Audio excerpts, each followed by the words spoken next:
Hi guys, so if you like this content, feel free to like and subscribe to my channel. There's a little bell. If you click on that little bell, you will get notifications when new content is available. If you are interested in private coaching, please go to www.coachkat.org. So in this video, oh, sorry about the last video. I realized it got cut off at the end. I kept it up because I feel people had some positive comments about it, but I apologize. I think it helped people, but I apologize for that. So as you can tell, I'm kind of not technologically gifted. So in this video today, what I'm going to talk about is boundaries. What are they? How to set them? Why it can be difficult to set them, and some tips that might help you.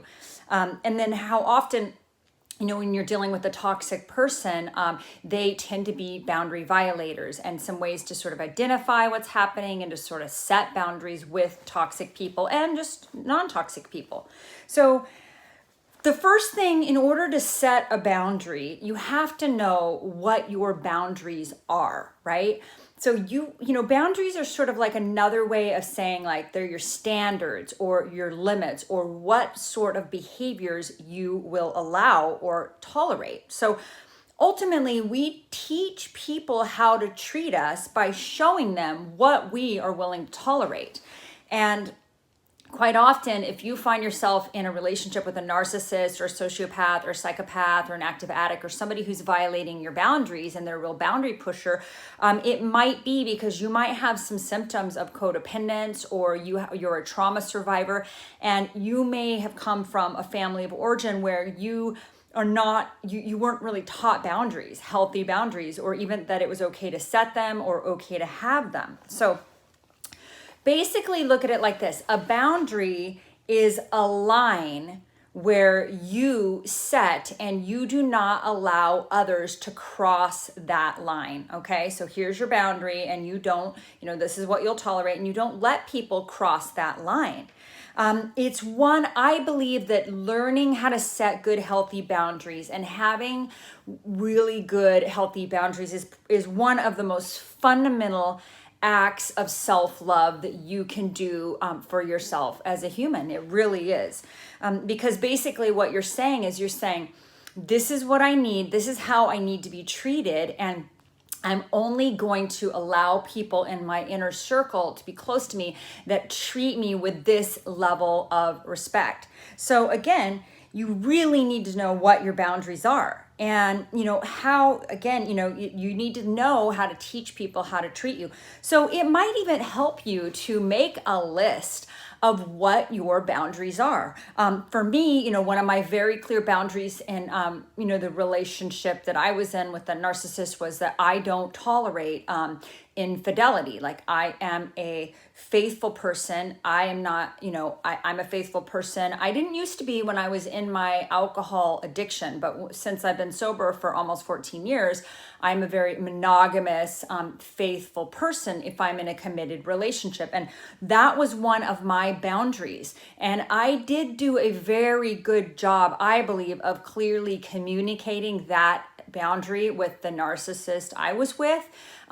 But that person didn't respect the boundary, and we'll get to that a little bit. But that's one of the most important things, is actually to be able to communicate your boundaries clearly. So maybe make a list, like, in relationship, like, I do not tolerate infidelity because I'm monogamous, and this is and for some people are in open relationships, their boundaries are totally different. So everyone is totally different. I mean, that's not my bag, but I know some people are into that. So, like, and there's no judgment there. Like, everyone is going to figure out whatever their own boundaries are. Like, I cannot tell you what your boundaries are. You have to determine that for yourself.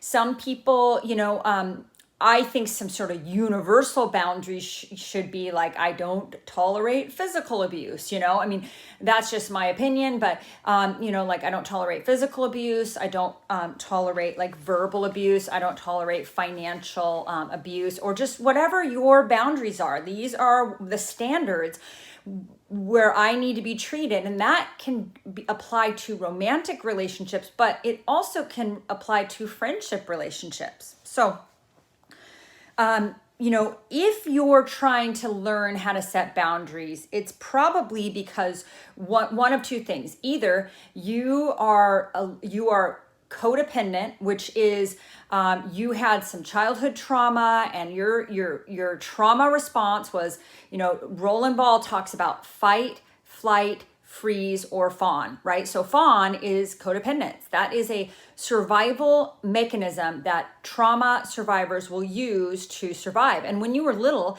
and you developed that codependence, it probably helped you incredibly to adapt and to survive your childhood of origin, because it's like, okay, I need to be more accommodating. I need to, be very, not rock the boat in this family. I need to be very careful and be a good girl or a good boy. So like knowing that that if you developed fawn, which is a codependent response to trauma, codependence is a response to trauma, fight, flight, freeze, fawn, right? So you might have grown up in a family where there was either addiction or a narcissistic parent or sociopathic parent or abuse, and you might have developed that sort of codependent, which is the people pleasing, putting other people's feelings above your own, not being honest with when somebody is hurting you or trespassing on your boundaries, or violating your boundaries. Codependence is where you say yes when internally you really mean no. Like there's just you could have a lot of different symptoms. So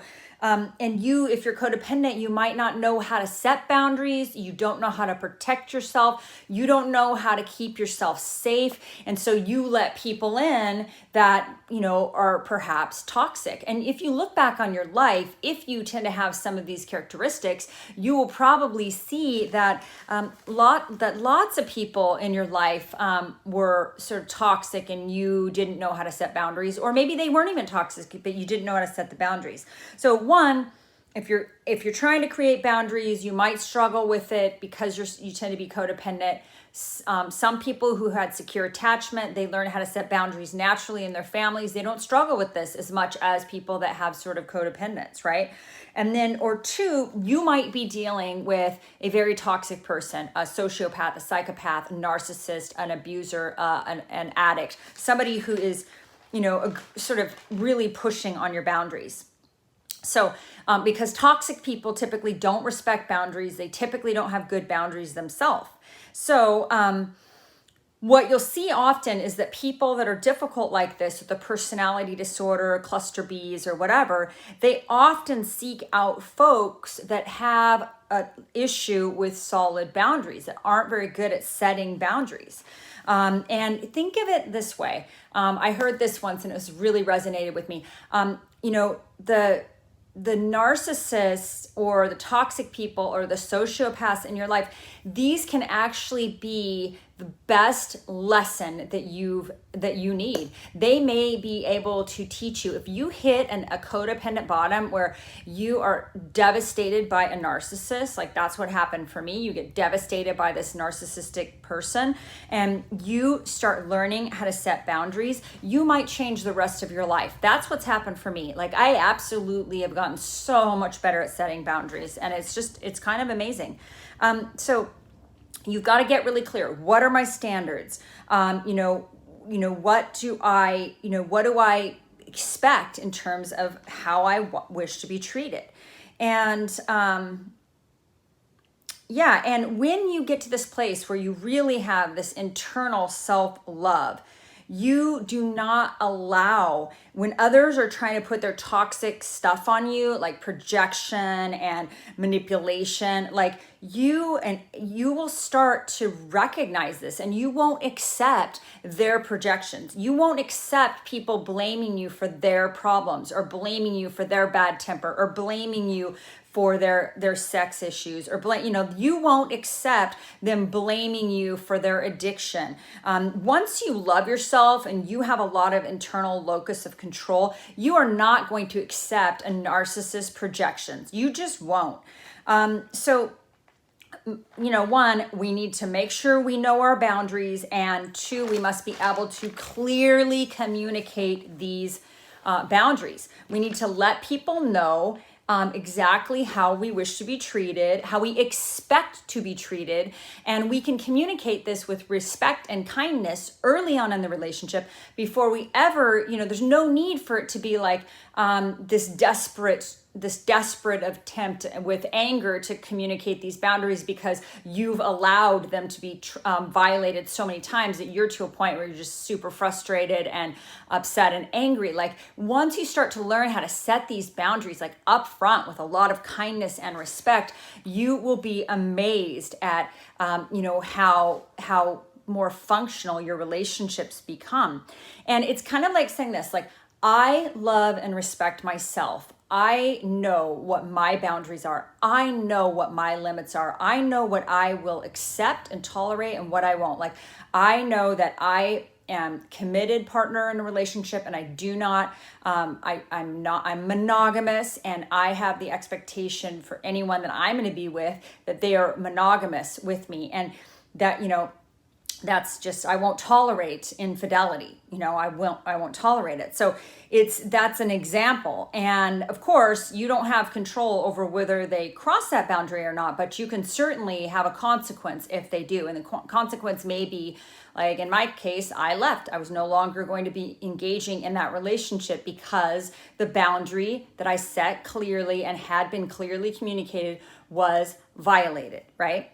So, it's kind of like you're saying, I love myself, I like myself, and I would like to have you in my life. I would like to be in relationship with you, but here is how I expect to be treated, and I won't accept anything less than this level of these standards. And so you're going to have to be okay with, some people are not going to meet your standards. They are not going to respect your boundaries. And you're just going to have to be okay with letting them go. And, you're just going to have to be okay with that. And that is part of the self-love thing, is that you love yourself enough to not tolerate bad behavior. And when you see it, if somebody crosses your boundary early on in the beginning, then you will let them go. And you're not afraid of abandonment, because it doesn't mean the end of the world for you, because you love yourself. You have wonderful friends. You have great people in your life. You've cultivated all these wonderful, rich relationships. So you're not going to live and die by whether that person, sort of stays in your life or doesn't. So people are going, if you communicate, so you know what your boundaries are, right? You communicate them clearly to the person. You will not allow any standards below anyone who goes below your standards. You're not going to allow it. And people are either going to do one of two things. One, they're either going to meet you where you are, where you set them. They're going to meet your standards, your minimum standards of decency and respect, that how you wish to be treated, or they're going to fall away. It's going to be one or the other. But you can't, the thing that I encourage you to do is, you can't set the boundary and then let it waver because you're afraid of abandonment, or you're afraid they're not going to love you, or you try to set your boundary but then you go loosey-goosey because you're trying to people please. No, you set your boundary, and they are either going to meet you where you are, or they're going to fall away. And these people that are able to meet you where you're at, they're probably not toxic. They're probably not narcissists. They're probably not sociopaths. So those people, the toxic people, are going to start going away when you start setting your boundaries, communicating them, and sticking to them. And you need to love yourself enough internally that you are not going to live and die by whether this person stays in your life or not. Happiness is absolutely an inside job. I am 100% responsible for my own happiness, and you are 100% responsible for your own happiness. It's not on anybody else, right? So once you start cultivating that internal happiness, independent of what anyone else thinks or does around you, then you will start getting this sort of backbone that you never had, where you're just not going to tolerate toxic people in your life. And, again, healthy people are going to meet you where you're at. Narcs, sociopaths, cluster Bs, they won't. So what if number two is happening, where somebody is not respecting your boundaries? you set them, you clearly communicated them, and they did not respect your boundaries. So you're going to have to make a decision at that point. Well, first of all, you'll need to have a consequence. Like if you don't meet this minimum standard, then here's the consequence. Like in my case, if you don't meet the minimum standard of fidelity and monogamy, in my case, then I will no longer be in relationship with you. And then when they don't meet that standard of fidelity and integrity and honesty or whatever it is for you, then you need to enforce the boundary. That means if they cheat on you, you need to leave because that was your boundary. That was the consequence. That's it. So, but we do this thing, we're like, but maybe he didn't mean to cheat on me, or maybe he blah, blah, blah, blah, blah. We make all of these excuses for these people. So you're gonna have to, so that's about holding your boundary. You have your boundary, you clearly communicate your boundary, you set your boundary, right, by communicating it, and then you hold your boundary. And if they violate your boundary, then there has to be a consequence. And obviously, it's better to communicate that consequence early on in a relationship. Like, hey, for me, infidelity is a deal killer. If you cheat on me, we're gonna be done. Like that, I'm not gonna continue in this relationship. So, and then stick to it. If you find that out, then it's over. So some people, you have to look at it this way. Some people are not meant to be in your life. Some people are the greatest teachers that could ever come in your life. And some of these people are the most toxic people. And they may be teaching you some of the greatest lessons that you'll ever learn. And it could be the lesson of truly learning to love yourself and to not tolerate these abusive, toxic behaviors. And, it's so important that you do not abandon your standards and relationships. Set the boundary, know what your standards are, communicate your limits and boundaries, and then enforce the boundary. Do not make excuses for other people's behaviors. Do not let your boundaries get loosey-goosey. Know what you want. And people are either going to meet you at your level where your boundaries are, they're going to respect your limits, or bye-bye. And that's hard because you got to get to a point where you're like, I love myself enough that I am going to do incredible self-love, incredible self-care by being very clear on what my boundaries are and by communicating those to other people. And I'm only going to allow the people in my life that are respectful of my clearly communicated boundaries. So, and you're going to have to be okay at some point letting some of these toxic people go. And you might notice if you're dealing with a narcissist or sociopath that you try to set the boundary and they push on it, they push on it, they push on it. They're masters in the beginning of pushing on your boundaries, pushing on your boundaries, pushing on your boundaries. And if you are codependent, you might not even notice. If you're a trauma survivor and your defense mechanism is codependence, you might not even notice because you might not even have boundaries. You might not even have them clearly set, or you might not even know what they are for yourself. So I would say make a list. For me, it's fidelity. I want fidelity in relationships. I want honesty. I want integrity. I want, these are certain things. These are my certain boundaries that I want with people that are in my life. Like, I don't want to be friends with people that are pathological liars. I don't want to be friends with people that are, pathological cheaters. Like, I don't want that, right, in my life. And again, you have to be okay letting toxic people go. And what you will find is once you do that, once you let the toxic people go, once you let the liars and the cheaters and the narcissists and the sociopaths and the active addicts and the boundary violators go, you're going to find a new space is going to open up.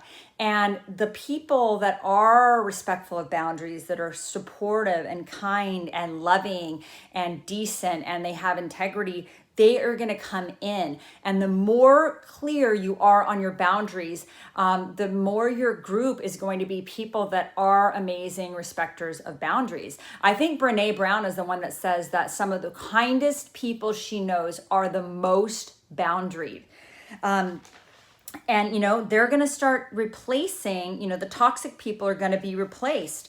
Because just remember this, like, this is just, if there's one thing to leave you with, is it is a privilege to be with you. It is a privilege to have time with you, right? It's a privilege.